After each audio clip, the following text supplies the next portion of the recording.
নমস্কার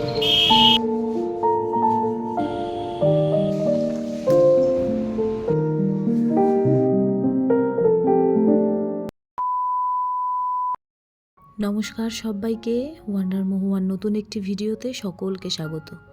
আজকে শনিবার আর এখন সকাল প্রায় ওই 8টা মতন। সকালবেলা উঠে চলে এলাম ব্যালকনিতে।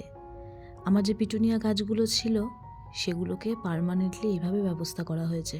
এর আগে যখন এগুলো ছোট ছিল আপনাদের তো দেখিয়েছিলাম যে এগুলো জানলায় লাগানো ছিল, এখন বড় হয়ে যাওয়াতে এগুলোকে এইভাবে এখানে লাগানো হয়েছে। আর এই যে আমার যে জিজি প্ল্যান্টটা দেখুন, একদম পুরো ঝাঁকড়ে একদম মাথা চারা দিয়ে উঠেছে, বেশ ভালো লাগছে দেখতে। আর পিটুনিয়ার মধ্যে এই যে ফুলের কালারটা, এটা কিন্তু আমার সব থেকে প্রিয়, ভীষণ ভালো লাগে দেখুন দেখতে কালারটা। প্রত্যেকটা কালারই যদিও সুন্দর, তবে এই রঙটা কিন্তু ভীষণ ভালো লাগে। প্রত্যেকদিন সকালবেলা এসে ব্যালকনিতে গাছগুলোকে দেখে তারপর কাজে হাত দিই। সকালবেলা উঠে ব্রেকফাস্ট করার যে তরকারিটা ব্রেকফাস্টে সেটা বসিয়ে দিয়েছি, গতকাল রাত্রেই কেটে কুটে গুছিয়ে রেখে দিয়েছিলাম। এখন তো শীতকাল, তারপরে খুব সকালে একটু উঠতেও হয় না এখন, যেহেতু ডোডোর এখন স্কুলটাও বন্ধ, তাই যতটা পারি আর কি সকালবেলার কাজটা এগিয়ে রাখি। আজকে ব্রেকফাস্টে যে তরকারিটা বানিয়েছি সেটা হলো বিট গাজর আলু দিয়ে টমেটো কড়াইশুঁটি দিয়ে একটা বাটি চচ্চড়ি মতন। এই তরকারিটা সম্পূর্ণ শিখেছি আমি আমার শাশুড়ি মায়ের কাছ থেকে। বিয়ে হয়ে আসার পর দেখলাম ওরা এই সবজিটা খেতে ভীষণ পছন্দ করে। আর এই সবজিটা বানানো কিন্তু অনেকটাই সহজ, আর খেতেও ভালো আর হেলদিও। বিট গাজর আলু কাঁচা লঙ্কা টমেটো কড়াইশুঁটি সমস্ত কিছু একসাথে কেটে জল দিয়ে নুন হলুদ দিয়ে বাটিতে বসিয়ে দিতে হয়। তারপর যখন ওটা ভালো মতন সেদ্ধ হয়ে যায় তখন ওপর থেকে একটু কাঁচা তেল ছড়িয়ে দিয়ে সবজিটা নামিয়ে নিতে হয়। আর আমাদের ঘরে অজয় ডোডো দুজনেই এই সবজিটা খেতে ভীষণ পছন্দ করে। তবে পার্সোনালি আমার খুব একটা ভালো লাগে না, তবে আমি খাই, তাই আজকে ওই সবজিটাই বানিয়েছি। আর এই বিট গাজরের তরকারিটা স্পেশালি আমি বানাই নিরামিষের দিনে, কারণ এর মধ্যে পেঁয়াজ রসুনের কোনো রকম ঝঞ্ঝাট থাকে না, সেই জন্য। তো ওদের দুজনকে তো আমি ব্রেকফাস্ট দিয়ে দিলাম, এখন আমিও নিয়ে বসে পড়ছি। সকালে ঘুম থেকে উঠে অলরেডি একবার চা খাওয়া হয়ে গেছে, আর এখন আরও একবার বানালাম। সর্দিটা বা ঠান্ডা লাগাটা এখনও পুরোপুরি কমেনি, তাই সারাদিনে বেশ অনেকবারই এই চাটা খাওয়া হয়ে যায়। চা বলে সেই জন্য খেয়েও নিই, যেহেতু শরীরে খুব একটা ক্ষতি করে না, আর গ্যাস অম্বলেরও বালাই নেই। আদা গোলমরিচ লবঙ্গ সমস্ত কিছু দিয়েই চাটা বানাই, তবে এই চায়ে মিষ্টির ভাগটা কিন্তু অনেকটাই কম থাকে। তাহলে চলুন, আমাদের সকলের ব্রেকফাস্ট করা কমপ্লিট, এবার আমি আমার কাজে লেগে পড়ি। আজকে এই ঘরটা খুব ভালোভাবে ক্লিন করব।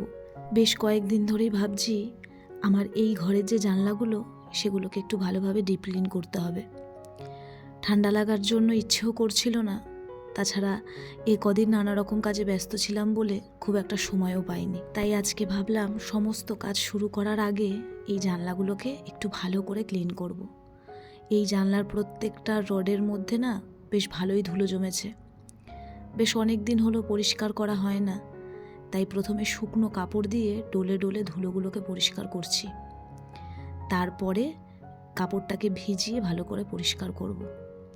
রাস্তার ধারে ফ্ল্যাট তো, তাই ধুলোর সঙ্গে প্রতি মুহূর্ত আমাকে লড়াই করে যেতে হয়। বিয়ের পরে যখন শ্বশুরবাড়িতে এলাম তখন ধুলোর পরিমাণটা এত ছিল না জানেন তো, তবে আস্তে আস্তে যত দিন যাচ্ছিল তত ধুলো এরকম বাড়ছিল।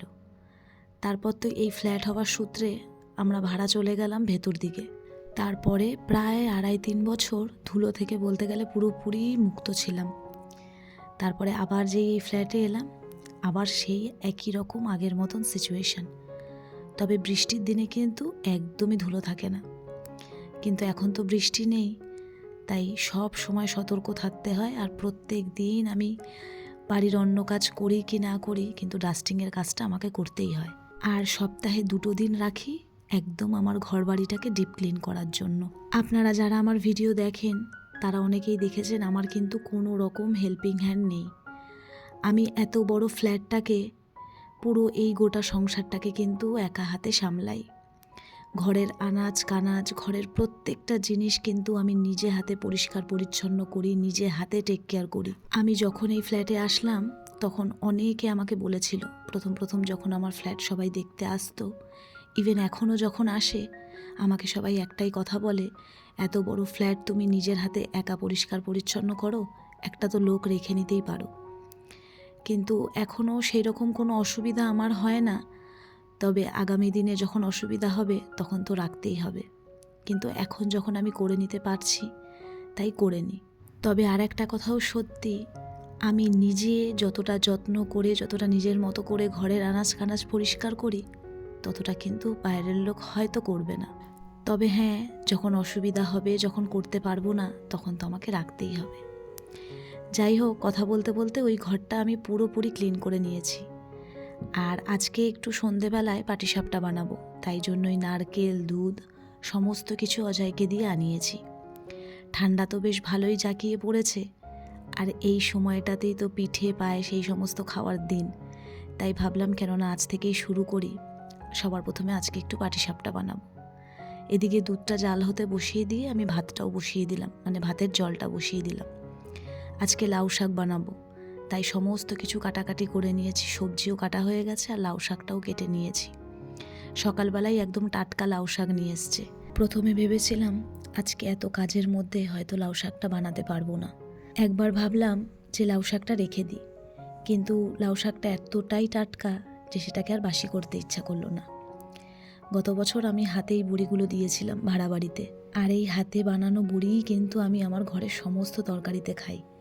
আর লাউ শাক কিন্তু বড়ি দিয়ে খেতে বেশ ভালো লাগে। এবছরও ইচ্ছে আছে আমার একটু বড়ি দেওয়ার, কিন্তু দেখি কতটা কি হয়। যদি সময় পাই তবে এবছরও একটু বড়ি দেবো।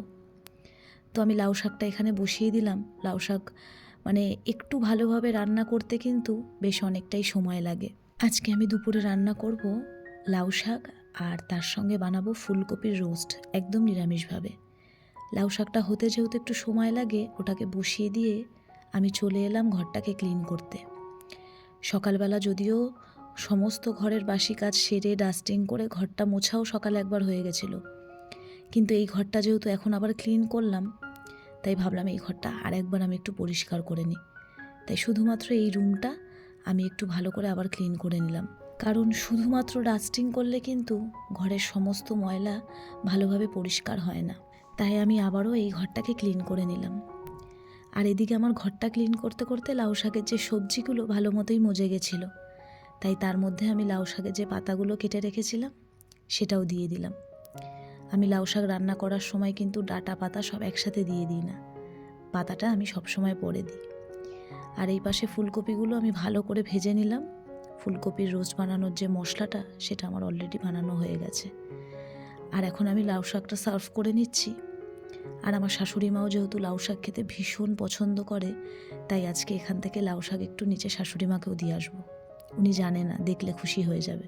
আর ওইদিকে লাউ শাকটা সার্ভ করতে করতে আমার ফুলকপির রোস্টটাও কিন্তু প্রায় 70% মতন হয়েই এসেছে। এখন একটু গরম জল দিয়ে ফুটতে দিলেই হয়ে যাবে।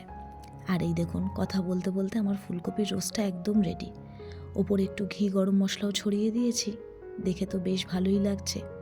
আর আমার রান্না করাও শেষ। আর ওদিকে ডুডু আর অজয় ওরাও কিন্তু একেবারে স্নান করে রেডি হয়ে ডাইনিং টেবিলে বসেও পড়েছে লাঞ্চ করার জন্য। চলুন ওদের দুজনকে সবার আগে খেতে দিয়ে দিই। তবে আমি এখন বসবো না, আমার হাতে আর অল্প একটু কাজ আছে, সেইটাকে সেরে নিয়ে তারপর একেবারে আমি একদম ঠান্ডা মাথায় খেতে বসবো। কারণ খাওয়া দাওয়ার আগে হাতের এই কাজগুলো যদি সেরে না রাখি না, তাহলে খাবার পরে একদম শরীরটা ছেড়ে দেয়, তখন এই এক্সট্রা কাজগুলো আমার একদম করতে ইচ্ছা করে না। তাই ভাবলাম ওদের দুজনের খেতে খেতে আমি ততক্ষণে রান্নাঘরটা পুরোপুরিভাবে ক্লিন করে নিই। কারণ রান্নাবান্না করার পরে রান্নাঘরটা একদম ডিপ ক্লিন করাটাও কিন্তু একটা ইম্পর্ট্যান্ট কাজ। আর আজকে সকাল থেকেই কিন্তু আমার কাজের অনেকটাই প্রেশার ছিল, আপনারা তো সমস্ত কিছুই ভিডিওর মধ্যে দেখলেন। সেই সকাল থেকে কাজ করতে করতে কখন যে বেলা 2-2:30 বেজে গেল কিছু বুঝতেই পারলাম না। তাহলে আজকের ভিডিওটা আমি এখানেই শেষ করলাম।